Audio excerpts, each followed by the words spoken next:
You ask Tiger to solve. This deals with linear equations with one unknown. The final result is h equals 53. Let's solve it step by step. Group all constants on the right side of the equation. Subtract 21 from both sides. Group like terms. Simplify the arithmetic.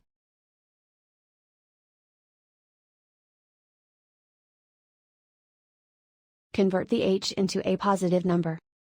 Multiply both sides by -1. Remove the ones. Simplify the arithmetic.